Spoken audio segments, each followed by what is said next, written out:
नावधारा आप लोगों के एग्जाम का एक इंपॉर्टेंट चैप्टर है। बोट एंड स्ट्रीम के क्वेश्चंस बच्चों को परेशान करते हैं, बट अगर आप इसका कॉन्सेप्ट ढंग से समझ जाते हो, आपको पता लग जाता है कि अप स्ट्रीम क्या होता है, डाउन स्ट्रीम क्या होता है, नाव चलती है या स्विमर इसमें तैरता है तो किस तरह की कंडीशंस होती हैं, तो आपके लिए इस तरह के क्वेश्चन ईजिली हो जाएंगे। आज के सेशन में मैं आपको बिल्कुल बेसिक से बोट एंड स्ट्रीम का कॉन्सेप्ट सिखाऊंगा, साथ में कुछ एग्जाम्पल क्वेश्चंस भी हम लोग करेंगे। तो चलो स्टार्ट करते हैं। बोट एंड स्ट्रीम के सारे रहस्यों से पर्दा उठाते हैं इस सेशन में।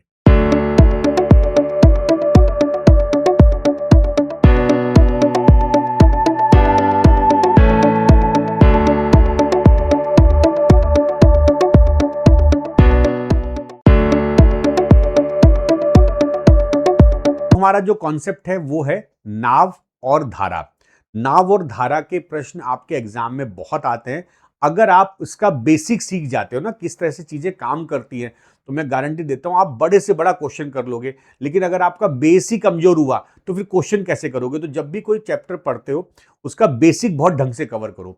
मैं आगे भी चीजें आपको बताऊंगा, लेकिन मैं शुरुआत ही ऐसे कर रहा हूं कि आपके बेस मजबूत हो जाए, फिर कोई चीज नहीं बचने वाली है, फिर आप कोई भी क्वेश्चन आ जाए कर लोगे। राइट? तो जरा बात करते हैं नाव और धारा की। तो पहले हम बात करते हैं नाव या तैराक की। ठीक है, या हम बोलते हैं इसको बोट और स्विमर। तो याद रखिए कि पर्सन जब कोई पर्सन किसी नाव में बैठा है, नाव चला रहा है, ठीक है, अगर कोई पर्सन नाव चला रहा है या कोई तैराक तैर रहा है, आपको पता है जो बंदे स्विमिंग पूल में तैरते हैं उनको, जो स्विमिंग पूल होता है ना उसका पानी रुका हुआ होता है। आपको पता है अगर कोई व्यक्ति लगातार स्विमिंग पूल में तैरता है, उसको जब नदी में तैरना होता है शुरू में बहुत प्रॉब्लम होती है, क्योंकि नदी में धारा होती है, नदी में करंट होता है, नदी में क्या होती है, नदी बह रही होती है। तो यहां पर हम जब बात करते हैं, पहली कंडीशन याद रखना, स्पीड ऑफ बोट और स्विमर इन स्टिल वाटर। तो आपको एक चीज चाहिए होगी, स्टिल वाटर में जो तैराक है या बोट है उसकी गति क्या है। अच्छा, आपको पता है स्टिल वाटर कहां मिलता है? पॉन्ड में, तालाब में मिलता है। आपको इस स्टिल वाटर मिलता है लेक में, झील जो होती है, स्विमिंग पूल में मिलता है। कोई तैराक अगर स्विमिंग पूल में चले तो जिस स्पीड से चल रहा है वो उसकी speed of person in still water हो गई। अगर कोई नाव किसी झील में चलती है या किसी पॉन्ड में चलती है तो उस केस में हम बोलते हैं स्पीड ऑफ बोट और पर्सन इन स्टिल वाटर। याद रखिए, अपनी कैलकुलेशन के लिए आप आगे से इसको x kilometre per our use करिए। तो जब भी किसी क्वेश्चन में आपको स्पीड ऑफ बोट और स्विमर इन स्टिल वाटर, तो हम इसको x मानेंगे। अच्छा, अब ये तो हो गया हमारे पास कि भाई नाव और तैराक का क्या कॉन्सेप्ट है, तो ये बात आपको ध्यान रखनी है। थोड़ा मैं इसको इधर कर देता हूं, जगह बनाता हूं अब अपने अगले कॉन्सेप्ट के लिए। अब आती है हमारी नदी। ठीक है, अब हमारा नेक्स्ट जो पार्ट आता है वो आती है नदी, या इसको बोलते हैं धारा। ठीक है, इसको इंग्लिश में क्या बोलते हैं? रिवर और करंट, या फ्लो भी बोलते हैं, प्रवाह। हिंदी में बोलते हैं प्रवाह। तो नदी बोल लो, करंट बोल लो या फ्लो बोल लो, जब पानी बहता है अपने आप बहता है। ठीक है, तो याद रखिए जो नदी होती है ना वो हमेशा ऊपर से नीचे बहती है। जैसे एक सिंपल सा एग्जांपल लो, जो गंगा नदी है, आजकल आपको पता चल रहा है कि गंगा नदी या नदियां मिलकर पहाड़ों में बहुत ज्यादा क्या ला रही है? प्रलय ला रही है। राइट? तो उसका रीजन ये है कि ऊपर पहाड़ों में बारिश हो रही, पानी इकट्ठा हो रहा है। अब पानी इकट्ठा हो रहा है तो निकलने का रास्ता चाहिए। भाई पानी तो अपने प्रेशर से आएगा, तभी तो पानी ऊपर से नीचे बहता है। पहाड़ों पे बारिश हुई, वो पानी इकट्ठा हुआ, क्लाउड बर्स्ट जिसे बोलते हैं, एक साथ बहुत सारा पानी गिरा।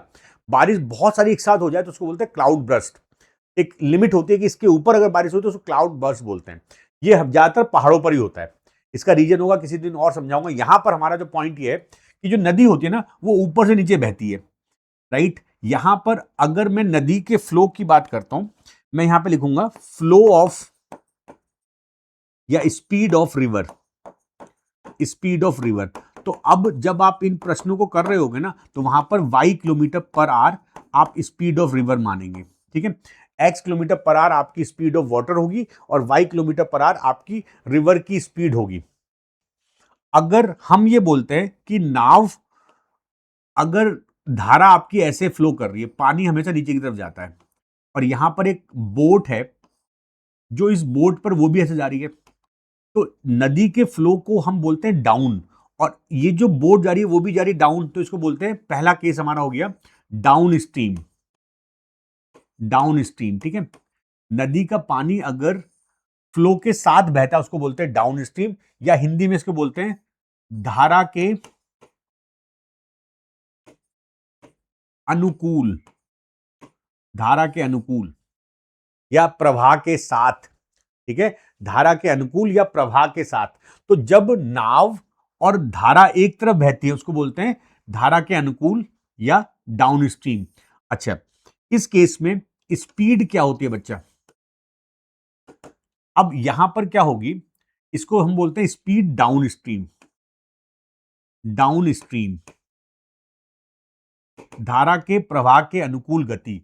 धारा के अनुकूल गति, इसको बोलते हैं हम क्या? यहां पे दोनों ऐड हो जाते हैं, मतलब x प्लस वाई, ये बड़ा इंपॉर्टेंट टर्म है। x प्लस वाई ये आपका हो गया धारा के साथ की गति, मतलब पानी की गति नाव की गति को सपोर्ट कर रही है। पानी की गति नाव की गति को सपोर्ट कर रही है, ठीक है बच्चा। पानी की गति नाव की गति को सपोर्ट कर रही है। अब हो सकता है कि भाई कोई आदमी उस नदी में, ये नदी बह रही है ऐसे, ठीक है, water is flowing in this way, और इस नदी में कोई पर्सन इस तरह से जाता है, बोट या स्विमर उल्टा जा रहा है, तो ये हो गई वाई गति से इधर जा रहा है, this is x kilometre per hour. तो इसको बोलते हैं हम, इसको बोलते हैं सेकंड केस हमारा होता है दैट इज अप स्ट्रीम या धारा के प्रतिकूल। धारा के प्रतिकूल। अब यहां पर क्या होता है कि नाव को धारा क्रॉस करती है, मतलब घटाना पड़ता है हमको, तो यहां पर हम क्या लिखेंगे? स्पीड अप स्ट्रीम, ये होता है x माइनस वाई, इसको लिखेंगे धारा के प्रतिकूल गति। धारा के प्रतिकूल गति ये होती है x माइनस वाई, ठीक है। तो ये हमारे पास दो फॉर्मूले, बाकी सब कुछ वही है जो आप टाइम स्पीड डिस्टेंस में पढ़ते हो। मैं आपको कुछ एग्जाम्पल से इस कॉन्सेप्ट को और क्लियर करूंगा, आप लोग इस चीज को नोट कर लें। पूरे टॉपिक में बस कॉन्सेप्ट यही है, बस प्रैक्टिस करनी है हम लोगों को। अब हम कुछ क्वेश्चंस प्रैक्टिस करेंगे जिससे ये कॉन्सेप्ट आपको क्लियर हो जाए, ठीक है। आप इसको नोट करिए, कुछ क्वेश्चंस कराएंगे अब आपको। एक व्यक्ति धारा के अनुकूल 4 घंटे में 18 किलोमीटर नाव चलाता है। देखो, धारा के अनुकूल, a man rows a boat 18 kilometre in 4 hours. तो जब वो धारा के अनुकूल मतलब डाउन स्ट्रीम जा रहा है तो उसकी स्पीड होगी x प्लस वाई। धारा के अनुकूल, धारा के डाउन स्ट्रीम गति होती है x प्लस वाई, और वो जा रहा है 18 किलोमीटर 4 घंटे में, तो हो जाएगा 4.5 इक्वेशन 1, है ना। एंड रिटर्न्स, अच्छा ये भी ध्यान रखिएगा, जब कोई व्यक्ति जाता है तो वापस आएगा, तो यहां पर ये बात ध्यान रखनी है, अगर जाते वक्त डाउन स्ट्रीम है तो यहां पर अंडरस्टूड है आते वक्त वो अप स्ट्रीम होगा। जाते वक्त अगर डाउन है तो लौटते वक्त हमेशा उल्टा हो जाएगा, अप स्ट्रीम हो जाएगा। अगर जाते वक्त अप है तो आते वक्त डाउन हो जाएगा, दोनों का याद रखना है चीज को। अच्छा, आते वक्त उसकी गति है x माइनस 1, अब वो लेता है 12 घंटे में, 18/12 ये हो गया 3/2, मतलब 1.5 इक्वेशन 2। अब आप लोग बार बार मैं बताते आया हूं, x प्लस वाई का मान है 4.5, x माइनस वाई की वैल्यू है 1.5। जब भी तुम्हारे पास x प्लस वाई आ जाए, x माइनस वाई आ जाए, हमसे पूछ कर रहा है, स्पीड ऑफ स्ट्रीम पूछ रहा है, हमसे y पूछ रहा है। अब देखो यहां पर अगर मुझे x निकालना है, अगर आपको x प्लस वाई दिया, x माइनस वाई दिया, तो आप दोनों वैल्यू को जोड़िए, divided by 2, 4.5 plus 1.5 divided by 2, this is 3, और y का वैल्यू क्या हो जाएगा, इनको सब्ट्रैक्ट करो, 4.5 माइनस 1.5 डिवाइडेड बाई 2, दिस 1.5। तो मेरा आंसर क्या हो गया 1.5, because we have to calculate speed of river. Answer हो गया बी ऑप्शन। चलो सॉल्व दिस क्वेश्चन। यहां पर क्या कहता है, a motor boat in still water travel at a speed of 36 kilometre per hour. तो ये आपको स्टिल वाटर की स्पीड दे दी, मैंने बताया था स्टिल वाटर की स्पीड को आप x मान लो, कितनी है 36 kilometre per our. It goes 56 kilometre up stream in 1 hour 45 minute. अच्छा, यहां से क्या होगा, अप स्ट्रीम जा रही है, तो जब बोल रहा है अप स्ट्रीम जा रही है तो x माइनस वाई बराबर कितना 56 किलोमीटर। अब टाइम जो दिया इसको कन्वर्ट कर लो, 1 प्लस 45/60, क्योंकि मिनट है, मैंने इसको 60 से डिवाइड करके आवर बना लिया, और x का मान है 36, तो 36 माइनस वाई 56, ये हो गया 3/4, तो 7/4, 7 से कटेगा 8 टाइम्स, ये 4 ऊपर आ जाएगा 32, तो y का वैल्यू हो गया 36 माइनस 32, 4 किलोमीटर पर आवर। तो मेरी पहली स्टेटमेंट से, क्वेश्चन की फर्स्ट स्टेटमेंट से मैंने क्या निकाल लिया, y निकाल लिया। नहीं, मैंने क्या बोला राजदीप, मैंने आपको बताया कि अब मैं आगे से बार बार, मैंने y इसलिए मान रहा हूं बार बार कि अब मैंने आपको बता दिया कि मैं y जब मानूंगा तो समझ जाना कि आप स्पीड ऑफ रिवर मान रहे हो। अब बोल रहा है the time taken by it to cover the same distance downstream. अब अगर मैं डाउन स्ट्रीम कंडीशन को चेक करता हूं तो बोल रहा है same distance, time will be 56 kilometre जाना है उसको, और x प्लस वाई रहेगा यहां पर, तो 56 डिवाइडेड बाई x कितना है 36, y कितना है 4, तो ये हो गया 40। अच्छा, अब ये कटो, 8 से काट दो, 8 सत्ते 56, 8 पंजे 40, ये हो गया 1 प्लस 2/5। अब ये मिनट बनाओ, तो यहां पर 60 से गुणा कर लो, तो ये हो गया 1 hour 24 मिनट। देखो टॉपिक समझ में आ जाए, प्रैक्टिस कर लो, क्वेश्चन कंफर्म हो जाते हैं। समझ में आ गया? चलो भाई नेक्स्ट क्वेश्चन करो जल्दी से। अ boat running down stream covers a distance of 20 kilometer in 2 hours, while it covers the same distance upstream in 5 hours. Then speed of the boat in still water. ठीक है, तो पहली कंडीशन हमको दे रखा है downstream x plus y. अब यहां पर डाउन स्ट्रीम में स्पीड जुड़ जाएगी, और ये लेती है 20 किलोमीटर 2 घंटे में, तो 10 kilometre per our. This is our equation 1। Second condition में बोल रहा है कि same while it cover the same distance upstream, तो सेम डिस्टेंस जब अपस्ट्रीम जाएगा तो x माइनस वाई हो जाएगा। डिस्टेंस सेम है, कितना टाइम लेती है 5 आवर्स, तो हो जाएगा 4 किलोमीटर पर आवर, इक्वेशन 2। तो मेरे पास इक्वेशन 1 हो गई, मेरे पास इक्वेशन 2 हो गई। Then speed of the boat in still water, हमको पूछ क्या रहा है, वाई पूछ रहा है। तो अब आपको मैंने आपको बताया था कि यार अगर मुझे x प्लस वाई दे दिया 10, x माइनस वाई दे दिया 4। अब स्मार्टनेस ये होती है, अगर मुझे x निकालना है, इन दोनों को ऐड डिवाइडेड बाई 2 करो, मुझे y निकालना है तो मैं इन दोनों को सब्ट्रैक्ट डिवाइडेड बाई 2 कर दूंगा। It is 3 kilometre per our, और ये तो हो गया y, मुझे निकालना है x। इनको जोड़ो, 10 प्लस 4/2। मैं ये बार बार बताऊंगा, एग्जाम में आपको कभी ना कभी ये बात याद आ जाएगी, 7 kilometre per our, A option. और ये क्वेश्चन अगर आपको कॉन्सेप्ट समझ में आ गया, मैं आपको एक्सप्लेन कर रहा हूं, 1 मिनट लग रहा है, 30 सेकंड लग रहा है, बट एग्जाम में क्वेश्चन 10 सेकंड में कर सकते हो। ठीक है, this question can be solve in just 10 second in the examination. Exam में हमें सब बहुत चीजें कम करनी पड़ती है, जो मैं यहां बोल रहा हूं, समझा रहा हूं, एक्सप्लेन करने में टाइम लगता है, बट इन एग्जामिनेशन आपको किसी को एक्सप्लेन थोड़ी करना है, तुम्हें तो आंसर से मतलब है, वहां पर आप जल्दी कर सकते। चलो भाई एक सॉल्व करो। ये क्वेश्चन कह रहा है the current of a stream runs at the rate of 4 kilometre an hour, a boat goes 6 kilometre and comes back to the starting point in 2 hours. अच्छा, ये जो मैं बोला ना करंट ऑफ अ स्ट्रीम, मतलब ये नदी की गति की बात कर रहा है, घुमा फिरा के बोल दिया। तो मैंने बताया था नदी की गति में हमेशा वाई मानता हूं, वाई का मान दे रखा है आपको 4 किलोमीटर एन आवर, मतलब वो घुमा फिरा के आपको कंफ्यूज कर रहा है, बाकी इसमें कोई इतना ट्रिकी बात नहीं थी।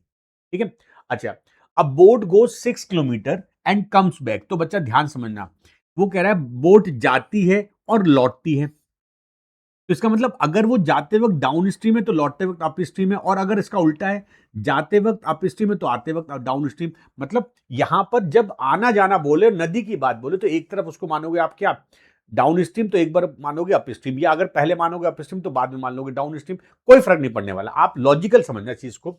तो वो 6 किलोमीटर जाती है डाउन स्ट्रीम, मान लो speed of boat in still water is x, तो जाते वक्त वो डाउन स्ट्रीम तो x प्लस 6 और x प्लस 4, और आते वक्त वो अप स्ट्रीम x माइनस 4 और टाइम कितना लगता है, इसको लगता है 2 आवर्स। ये हमारी मेन कंडीशन बन गई।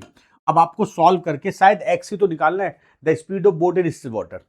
अब इस क्वेश्चन को करने का हम क्या कर सकते हैं, now we can solve by making equation और बाय ऑप्शंस। हम इस क्वेश्चन को ऑप्शन से भी कर सकते हैं। तो अब आप सोचो कि इस क्वेश्चन को ऑप्शन से कैसे करेंगे। देखो स्मार्ट तरीका, हम ये जो दशमलव है, ये जो डेसिमल वाली पार्ट है, इनको भी छोड़ देंगे। We will consider this case और दिस केस। इनमें से कौन सा केस हमें आंसर देगा, ध्यान समझना। हमें 6 में 2 वैल्यू डिवाइड करके 2 लाना है। अगर मैं 5 लेता हूं, ध्यान देना, इफ आई कंसीडर 5, तो 5 माइनस 4 होगा 1। 1 से डिवाइड करो, ये पूरा 6 हो गया। इसका मतलब ये तो नहीं हो सकता, समझो बात। हम 5 क्यों नहीं ले सकते, क्योंकि अगर मैं यहां पर 5 रख दूंगा, 5 माइनस 4 होगा 1, 6/1 तो ये पूरा ही 6 आ गया, फिर तो कुछ वैल्यू ये भी होगी, तो ये तो पॉसिबल ही नहीं है। अब हम देखते हैं ऑप्शन नंबर, ये सी ऑप्शन, ए ऑप्शन।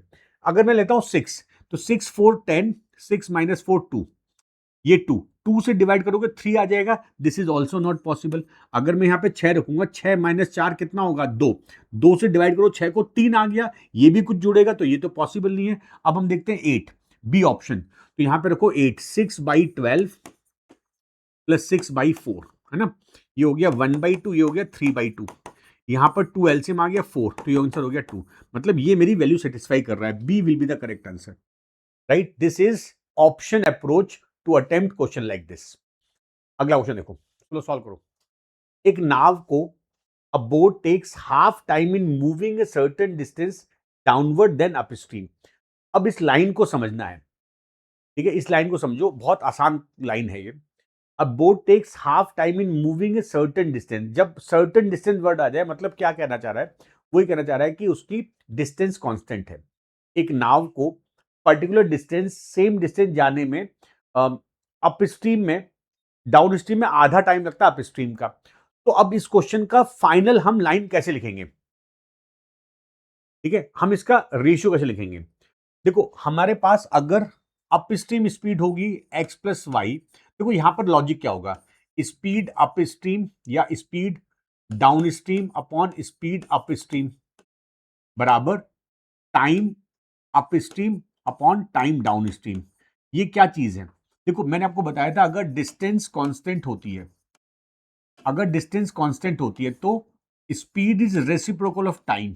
मतलब अगर इधर डाउन स्ट्रीम टाइम है तो इधर स्पीड डाउन स्ट्रीम है तो नीचे टाइम डाउन स्ट्रीम आएगा, इधर अप स्ट्रीम है तो इधर टाइम उल्टा आएगा। अच्छा, आपके दिमाग से बातें निकल गई, मान लो तुम भूल गए, तुमको नहीं पता कौन नीचे कौन ऊपर, तो इसका एक तरीका होता है, बहुत आसान सा तरीका है।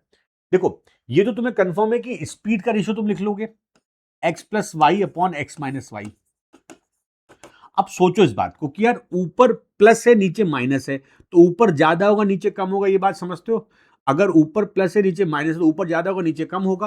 और यहां पर जो अंतर है वो कितना अंतर है, हाफ। मतलब एक चीज आधी है, एक डबल है। मतलब एक अगर 1 है तो दूसरी 2 होगी, अगर एक 2 है तो उसकी आधी 1 होगी, यही तो बात है। इसका मतलब इन दोनों में 2 और 1 का रेशियो है, तो इसका मतलब ये बड़ा है तो 2 ऊपर होगा, 1 नीचे होगा। अगर आप ये समझ गए बात, तो इतना स्मार्टनेस होनी चाहिए कि आप क्वेश्चन देखो सीधे इस लाइन पे आओ। अगर आप डायरेक्टली इस लाइन पे आते हो क्वेश्चन हमारा हो गया, अगर आप डायरेक्टली इस लाइन पर आते हो हमारा क्वेश्चन हो गया। कितने बच्चे इस बात को समझ पाए कि मैंने 2 और 1 कैसे लिखा, क्योंकि भाई सिंपल सी बात है, जो टाइम है वो एक टाइम दूसरे का आधा है, तो मैं कह सकता हूं कि दूसरा टाइम पहले का डबल है, ये भी तो कह सकते हो। मतलब एक टाइम 2 है, एक टाइम 1 है। और मैंने जो रिलेशन लिखा है x plus y upon x plus x minus y, ऊपर मैंने लिखा है डाउन स्ट्रीम, नीचे लिखा है अप स्ट्रीम। तो डाउन स्ट्रीम प्लस है तो ज्यादा होनी चाहिए, इसका मतलब मैं यहाँ पे 2/1 सीधे सीधे रिलेशन देखूंगा और यहाँ पे 2/1 कर दूंगा। अच्छा, अब इसके बाद हम लगाएंगे कंपोनेंडो एंड डिविडेंडो। क्यों लगाएंगे ऐसा, क्योंकि मुझसे पूछ रहा है the ratio of the speed of boat in still water, मतलब एक्स अपॉन वाई पूछ रहा है, the ratio of speed of the boat in still water and that of the current. मुझसे एक्स अपॉन वाई पूछ रहा है, ये भी ध्यान रखना है कि क्या निकालना है, ठीक है। हमें समझना है कि निकालना क्या है, तो हमें निकालना क्या, एक्स अपॉन वाई। तो लगा दो कंपोनेंडो डिविडेंडो। अच्छा मुझे बताइए, आप में से कितने बच्चे हैं जो कंपोनेंडो डिविडेंडो नहीं जानते हैं। तो पहली वैल्यू ऊपर हो जाएगी, दूसरी वैल्यू नीचे हो जाएगी, प्लस वाले में जो पहली वैल्यू ऊपर दूसरी वैल्यू नीचे, इधर हो जाएगा 2+1/2-1, 3:1। ये रहा मेरा answer, D is the answer. तो कितना आसान क्वेश्चन है। फर्स्ट मेथड ये, सेकंड ये, बस 2 लाइन में आंसर आ जाएगा, बट आपको प्रैक्टिस करनी पड़ेगी। एक कॉन्सेप्ट समझा दो तुम लोगों को, बहुत काम आता है कॉन्सेप्ट, जिसे हम बोलते हैं कंपोनेंडो एंड डिविडेंडो। और इसको शॉर्ट में हम लिखते हैं सी एंड डी। इसको शॉर्ट में लिखते हैं सी एंड डी। अब ये होता क्या है? ये होता है जब हमारे पास दो रेशियो इक्वल होते हैं। जब हमारे पास ऐसा दिया हो A/B बराबर C/D दिया हो, अगर मेरे पास दो रेशियो बराबर दिए हैं तो मैं क्या करूंगा, मैं लगाऊंगा यहां पर C एंड D, और उसमें क्या होगा, न्यूमरेटर मतलब ऊपर, डिनोमिनेटर मतलब हर जुड़ जाएगा, अंश में हर जोड़ देंगे, डिवाइडेड बाई, फिर वही चीज A-B लिख देंगे बराबर C+D/C-D। तो अगर मेरे पास रेशियो दे रखे हैं ऐसे, ए में बी जोड़ो, नीचे ए में बी घटाओ, इधर सी में डी जोड़ो, सी में डी घटाओ, ये तो हो गया कंपोनेंडो डिविडेंडो। अब इसका रिवर्स समझ लो, कैसे ये वर्क करता है। तो बच्चा मेरे पास अगर कभी ऐसा आ जाए अगर ऐसा आ जाए A+B/A-B बराबर 5/3, ध्यान देना स्टेप को जरा। तुमको मैंने बताया कि यार अगर A/B C/D है तो तुम क्या करोगे, A+B नीचे वाले ऊपर वाले में नीचे जोड़ो और वही चीज नीचे करो, बट बीच में माइनस कर दो, इधर C+D और C-D। अब यहां देखो, यहां तो हमें वही चीज दे रखी है, देखो A+B A-B, तो यहां पे जब C&D लगेगा, वो ये कहता है कि ये फॉर्म ऐसे बन सकती है तो ये फॉर्म ऐसे भी बन सकती है। मतलब इधर A+B A-B तो लिखोगे इसको A/B, इधर तो मैंने A/B कर दिया, इधर 5+3/5-3 कर देते हैं, ये हो गया 8/2, मतलब 4:1। क्या ये आपको समझ में आया? रिवर्स मतलब इधर आपने उल्टा कर दिया, A/B कर दिया, पहली वैल्यू ऊपर दूसरी वैल्यू नीचे, और इधर 5+3 5-, दिस इज रिवर्स C&D। बहुत काम आता है, इससे आपके 10 से 15 सेकंड बच जाएंगे एग्जाम में। अच्छा भाई, तो मैंने देखो क्या किया, x+y/x-y था, x ऊपर y नीचे, इधर 2+1 नीचे 2-1 हो गया, 3/1 आंसर हो गया। तो अगर आपको ये दोनों चीजें पता थी कि भाई कौन ऊपर आएगा कौन नीचे आएगा, तो ये क्वेश्चन कितना आसान हो गया ना। मजा आया? आगे बढ़ा जाए, चलो अगला क्वेश्चन देख लेते हैं, थोड़ा सा लेवल बढ़ाए। एक व्यक्ति 35, a man rows to a place 35 kilometre in distant and back in 10 hours 30 minutes. He found that he could row 5 kilometer with the stream in the same time as he can row 4 kilometer against the stream. Now ये line थोड़ी सी tricky है। He found that he could row 5 kilometer with the stream in the same time as he can row 4 kilometer against the stream. मतलब समझना बात को। He found that he could row 5 kilometer with the stream. जो जिस time में वो 5 kilometre जाता है विद द स्ट्रीम, मतलब x+y, जितने टाइम में वो जाता है 5 किलोमीटर अप डाउन स्ट्रीम, उतने टाइम में वो 4 किलोमीटर अप स्ट्रीम जा सकता है। क्या ये बात आपको समझ में आई? अच्छा, यहां से क्या होगा, अगर मैं इसको देखता हूं, x+y/x-y बराबर 5/4, ये 4 नीचे x+y, लगाओ C&D, देखो फिर यूज हो गया C&D, ये हो गया x/y बराबर 5+4/5-4। बहुत आसान हो जाएंगी चीजें। तो मेरे पास स्टिल वाटर में बोट की स्पीड x, रिवर की स्पीड का रेशियो 9:1 मान आ गया, तो मान लो x बराबर 9a, y बराबर a, ये मैंने स्पीड मान ली। अब जरा क्वेश्चन में आगे बढ़ते हैं, अब पहली लाइन पे आ जाओ। A man rows to a place 35 kilometre distance and back, जाता है और आता है, मतलब जाता है अप स्ट्रीम, आता है, ठीक है, जाता है 35 किलोमीटर, आता है वापस, तो जाना आना, एक बार अप स्ट्रीम एक बार डाउन स्ट्रीम, 10 घंटे 30 मिनट। तो मैं देखो क्या करूंगा, ध्यान देना स्टेप को। वो जाता है 35 किलोमीटर मान लो डाउन स्ट्रीम x+y, फिर वो 35 किलोमीटर वापस आता है x-y, कितने घंटे में? 10 घंटे 30 मिनट, तो 10 + 1/2, ठीक है। अब यहां पर इसका यूज करेंगे हम 9a और a रखेंगे यहां पर, तो ये हो जाएगा 35/10a, ये हो गया 35/9a - a 8a। अब जो मैं कर रहा हूं ध्यान देना, 21/2, अब तुम लोगों को एक बात पता होनी चाहिए, 7 से 5 बार, 7 से 5 बार, 7 से 3 बार, ठीक है। और आप यहां पर ले लो एलसीएम, थोड़ा इधर शिफ्ट कर देते ना।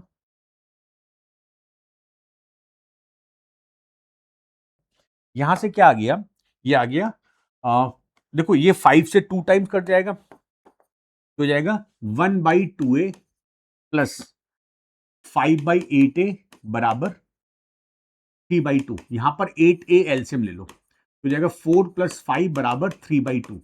ये ऊपर नीचे तो देखो 9 × 2/3 बराबर 8a, तो a का मान हो गया 6/8, या आई कैन से कि ये हो गया 3/4, ए का मान हो गया 3/4।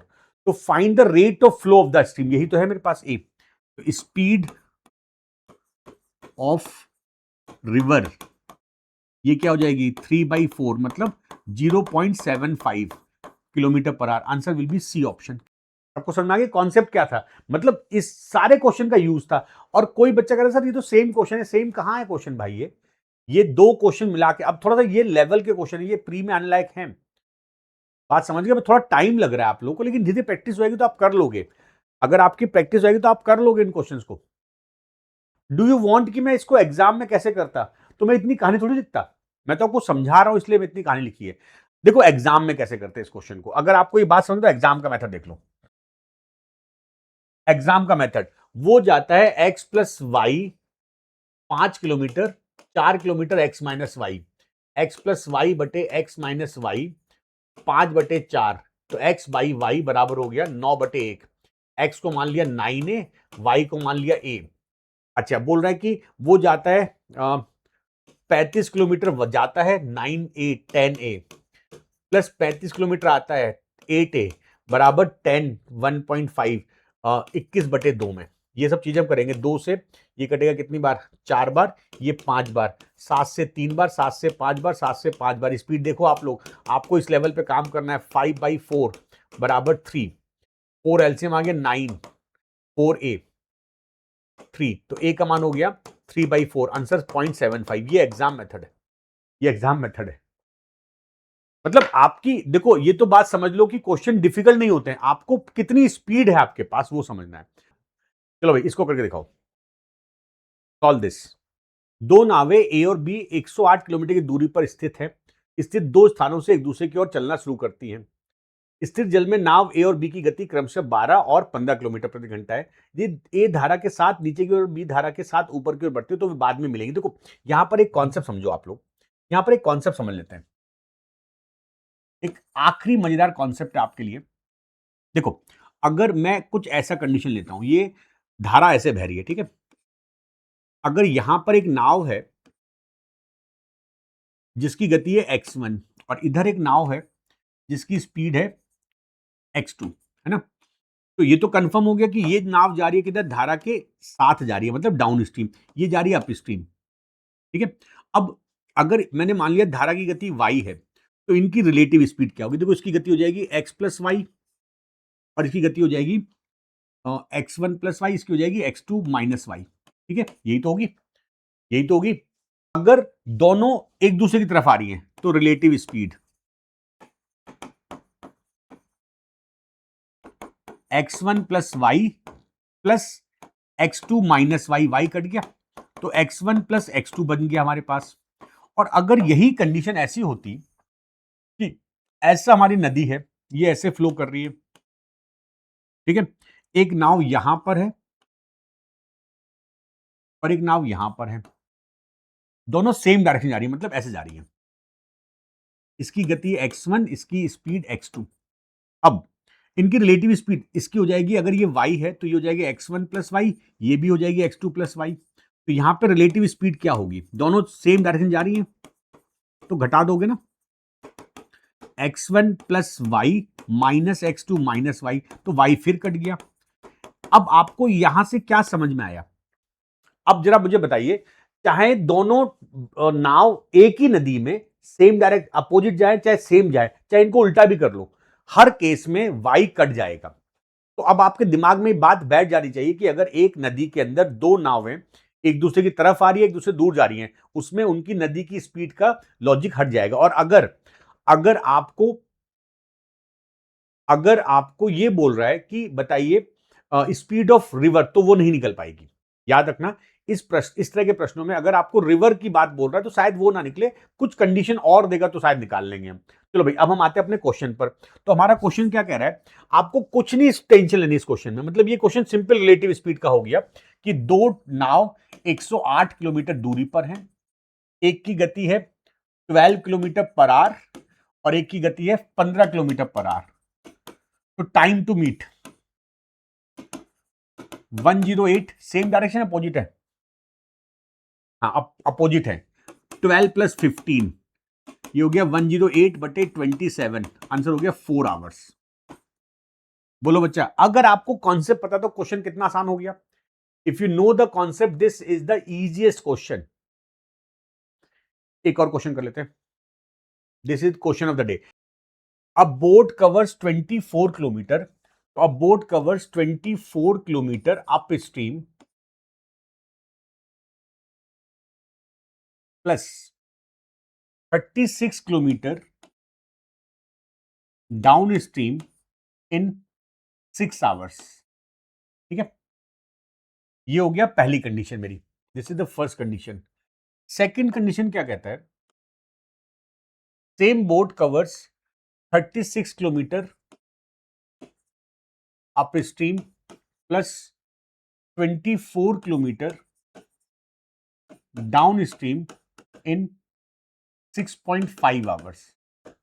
तो जरा इन कंडीशन को लिखते हैं। पहली कंडीशन होगी 24 divided by x minus y plus 36 divided by x plus y बराबर 6, इक्वेशन 1।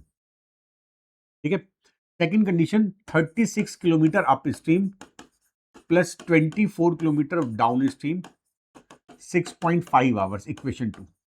आप लोग ये दो इक्वेशन बना पाए थे ना। अब यहां पर, ठीक है, अब सुनो जरा बच्चा, इस क्वेश्चन को करने का तरीका क्या होता है। नॉर्मली ऐसे क्वेश्चन में आपके पास क्या होता है, आप नॉर्मल तरीका इसका क्या है, इसमें आप 1/x माइनस वाई को मान लोगे a, 1/x प्लस वाई को मान लोगे b, और ये हो जाएगी पहली इक्वेशन 24a प्लस 36b बराबर 6। ये होगी मेरी पहली इक्वेशन। फिर हो जाएगी ये 36a प्लस 24b बराबर 6.5, इक्वेशन 2। इनको सॉल्व करने का तरीका होगा, इनको सॉल्व करिए, ए और बी निकालिए, टाइम वेस्ट। ठीक है, ये नहीं करना है एग्जाम में। अब आप सोचोगे सर ये नहीं हो तो करना क्या है, तो जरा समझो करना क्या है, समझ गए। जो नहीं करना मैंने तुम्हें बता दिया। देखो यहां पे क्या करते हैं, हमारे पास जो बड़ी वैल्यू है एक्स प्लस वाई, इधर इधर एक्स प्लस वाई। अब हम एक जुगाड़ लेंगे, 36 है इधर 24 है, 36 और 24 का ले लो आप HCF। HCF इसका होगा, HCF ऑफ 36 एंड 24 होगा 12। तो मान लो x प्लस वाई बराबर 12 मान लिया मैंने, मुझे नहीं पता। अगर मैं x प्लस वाई 12 मानता हूं तो यहां देखो जरा, 24/x माइनस वाई प्लस 36/12 बराबर 6। तो 24/x माइनस वाई बराबर आ गया मेरा 3। तो यहां से x माइनस वाई आ गया 8। मैंने क्या किया, जब मैंने x प्लस वाई 12 माना तो ये 8 आ गया। This is from first equation. यही चीज यहां पुट करो जो सेकेंड इक्वेशन में, x plus y 12 1 x minus y 8, तो 36/8 प्लस 24/12, ये हो गया 9/2 प्लस 2, 4.5 प्लस 2, ये 6.5 आ गया। हमारा एजम्पशन करेक्ट हो गया, मतलब सही आ गया। तो हमने क्या माना था, x plus y 12 x minus y 8 आया था। मेरा x प्लस वाई था 12, x माइनस वाई था 8, और ये हमेशा सेट हो जाता है।